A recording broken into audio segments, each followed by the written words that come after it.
I want to welcome Lila Massoumi. She's here with us to chat about what she does in her private practice as a holistic integrative psychiatrist in Michigan, and also a teacher, as well as someone who's participating at the American Psychiatric Association in a really wonderful way. So welcome, Lila, and thank you so much for being here to talk with us. Thank you for having me. Yeah. So please describe, first of all, what your private practice is about. You call it holistic integrative, and what does that mean to you? hmm so integrative medicine would be physician guided integration of conventional medicine treatments with complementary or non-medication ones. Holistic would imply that we also incorporate spirituality into our treatment paradigm, or at least in the back of our mind, even if we're not vocalizing it directly to the patient. Ah, do you want to say a little bit more about how you incorporate spirituality, or at least open the door to that? Because I. Sure. Well, I know that this is Emma's favorite subject.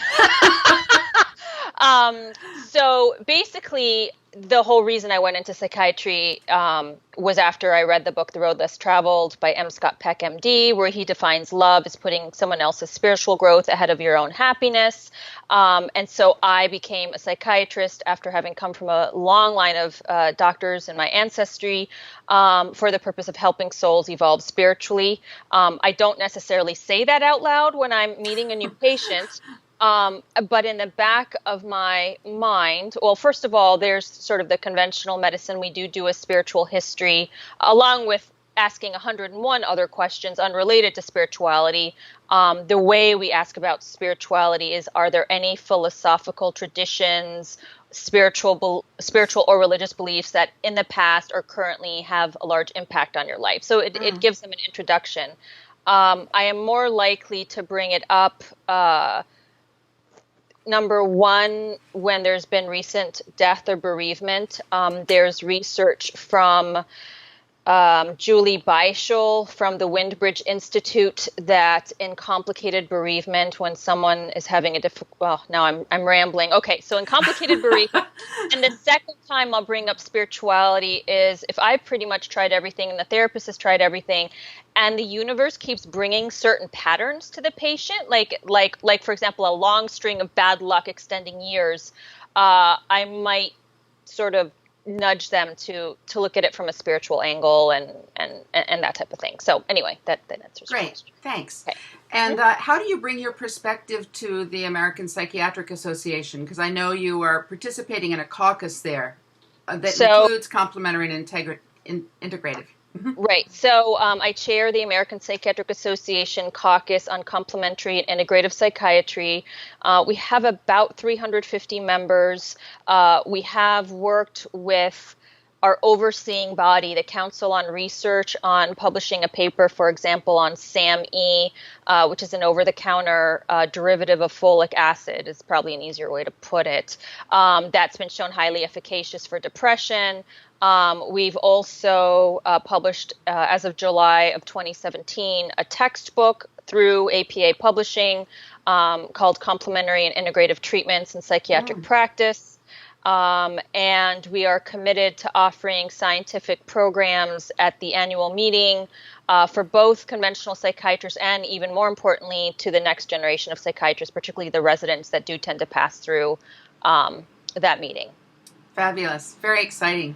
So I'm thrilled that you're going to be giving two presentations, or we're going to coordinate with two presentations in January. I'm looking forward to that. And would you say what you would like to be covering in terms of one presentation on integrative medicine and another on integrative psychiatry, so people have some idea what that'll be about?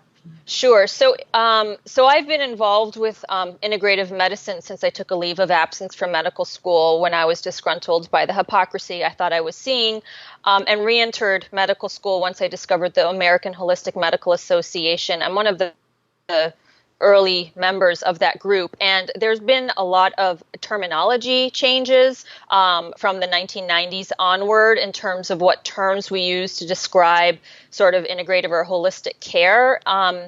And it can get confusing when you're as a layperson, or even not being in integrative medicine, trying to sort it all out. There are also various professional organizations that fall under integrative medicine. By professional, I mean physician groups, and they all have sort of different strengths, I should say.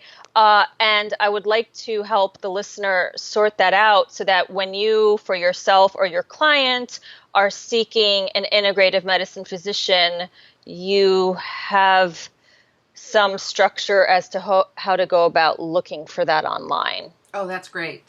That's great. And so we'll do integrative medicine as well as integrative psychiatry. And what would be the difference with the second one? Mm-hmm. So in that one, the integrative psychiatry lecture will be based more on the types of things I'm doing in my integrative psychiatry practice and the rationale behind it, what some of the limitations are in terms of evidence base, how I approach patients who come seeking integrative psychiatry treatment, that type of thing. Wonderful. Thanks. And sure. So you and I have decided to do that as a conversation in January. So we'll both be there, but I'm just going to be really asking you questions, I think, to make it more of an interview format. And we're really looking forward to having you participating more at IMHU. We're thrilled to be more connected with you and very excited about the work that you're doing, not only in your private practice in APA, but also in teaching medical school students. So thank you so much for giving this brief interview and giving people a peek into what we'll be doing in January. And, thank you, Emma. And I also look forward to the questions from the audience members, because that's sort of also what fuels me. So I'm looking forward to speaking to you guys. Yeah, so we'll probably be doing 45 minutes of kind of a presentation dialogue and then 15 minutes of Q&A. Got it. Then after that is done, for those people who can't reach the live webinar, then we'll leave a recording up so that people can watch it later.